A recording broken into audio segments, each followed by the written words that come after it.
If you like this video, why not subscribe? Hey everyone, welcome back to the weekly recap Q&A. That's the show where I sit in my car because it's acoustically nice for my camera microphones and talk about the links and questions from last week's email and Twitter and Facebook and all that good stuff. If you've never seen the show before, I'm sitting in my car because it's kind of like a podcast.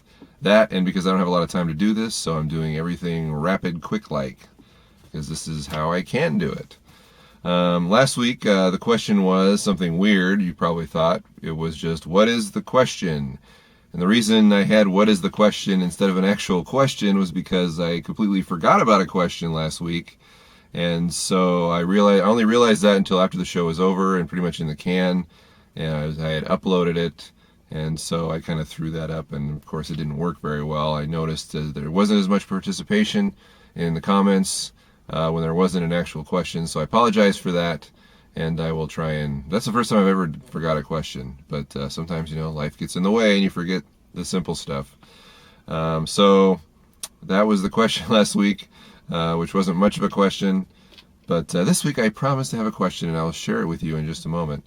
The t-shirts are coming along. I received a sample shirt from the manufacturer, and it's a nice t-shirt. It's something that won't dissolve in the washer when you put it in, but I'm still waiting for a sample shirt with our logo on it, or one of the logos that were designed on Facebook. So as soon as I get one of those, I will definitely share it. And hopefully we're moving along.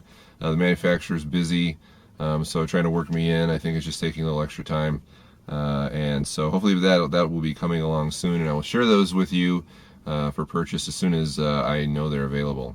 And I will hopefully get one too, so I can show you what it looks like. I also received an email from somebody overseas asking about bumper sticker, or actually about stickers, saying that they got a way to manufacture stickers and would I like some help in doing that. I think that's a great idea. In fact, one of the logos that were designed on Facebook for the t-shirts would be perfect on a bumper sticker because it's sort of a sticker because it's kind of long, and I thought about bumper stickers maybe. I don't know, is that something you guys would be interested in, having a bumper sticker? Would you actually put it on your car or elsewhere? Plus it would be kind of big, it wouldn't be little. I know people have asked in the past for stickers they can maybe put on some of the gear that they build from the YouTube channel and the blog and all that. So I don't know, what do you think? Bumper stickers, good idea? Yay or nay? That's not the question this week, however. The question this week is actually going to be based on one of the questions. Let's actually go right to the questions. This is a comment posted on let's see, this is on the $1 budget show from last week. The Stop, Clean, and Reflect. Red Crow Design asked through YouTube, I personally think that limiting ourselves to just $1 overlooks most great ideas. With a recession, there's too little we can buy with $1 that we can use in pro filmmaking. I want to suggest to raise this $1 challenge to at least $5. Well, first of all, I would like to say I'm really impressed if there's actually someone who's involved in pro filmmaking watching my show, which I think is great, but that's not something I would think was happening. But if it is, great. And so the question this week is going to be an answer to this question: should I raise the $1 budget to something else? I think $5 might be a little high, only because I try and include more than one thing on the show. And the reason I set the budget so low was not just because it's based on the frugal filmmaker and the frugal filmmaking philosophy, but also because that's actually a show I can produce. I can have multiple items that I can pick up for $1 and it doesn't cost that much. If I'm doing $5 per item, then it jumps up to $15, and I don't know what anybody thinks how much money I'm making off this show, but it isn't much. So I've just been trying to keep the costs low, and also I know that when you're put in kind of a narrow box cost-wise, that you tend to think outside of that box and come up with things. Use your creativity. But I don't know, that's the question this week. Should I raise the $1 budget? It doesn't have to go to $5. Some people suggested $2 or $3. Some people have suggested all the way to $10.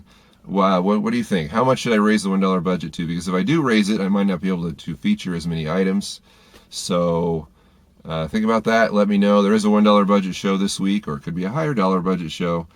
So let me know what you think. But thank you, Red Crow Design, for that question. That's a good one. It's a good comment, good feedback. That's what we're looking for.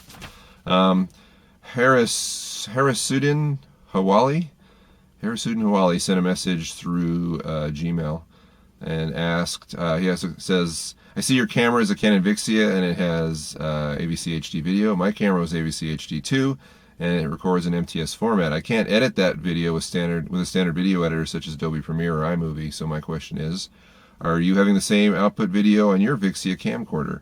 What software do you usually use to edit your YouTube videos, and should I convert my MTS video to another format? It can decrease video quality. Well, you're right. I typically use a Canon Vixia HFS 100.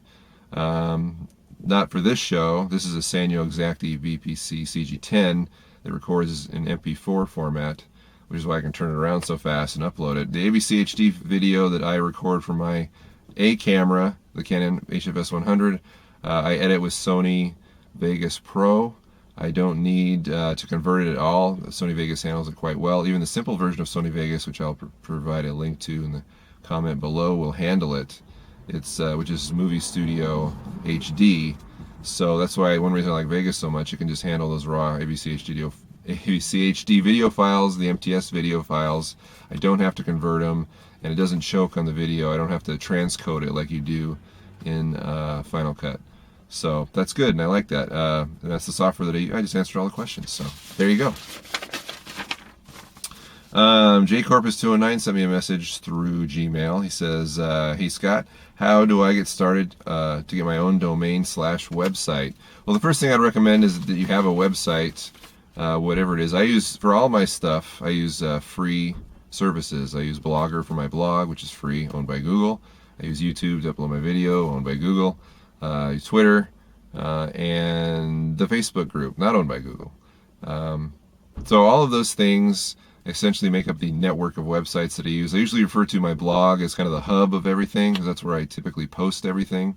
And that's free, so it's there, and I've set it up. But as you know, if you've ever used Blogger, it comes with a blog spot. I mean, the original address of the blog is FilmFlap, because that was the old name that I had for the blog, filmflap.blogspot.com, but that's a mouthful and no one's going to remember that. So I went to GoDaddy.com, I bought a domain name, thefrugalfilmmaker.com, and so when you type that in, it redirects right to the blog. And so anytime you get a domain name registered through whatever service you use, it could be any of a number of them, there should be a redirect feature, so when people type in that name, it will go to whatever site you choose. I could have them go to my YouTube channel, I could have them go to the Facebook group, whatever.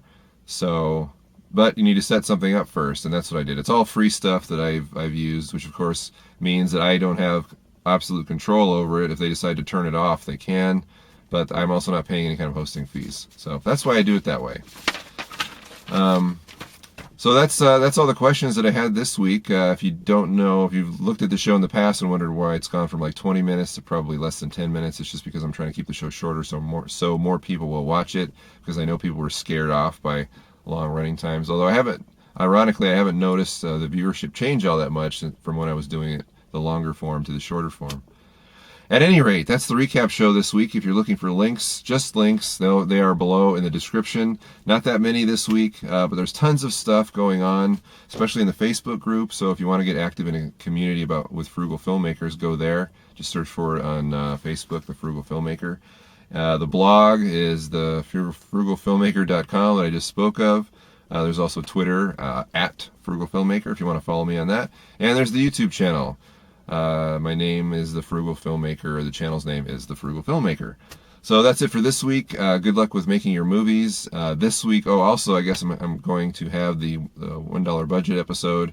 Remember, the question this week is, should I raise the budget on the $1 budget episode? And what should that be? What should the limit be? Because if it's too expensive, I have to do fewer items, where if it's cheaper, I can do more, like I'm doing now. Anyway, have a great week, and man, it's hot in this car because it's summer and humid, and I'm out of here. See ya.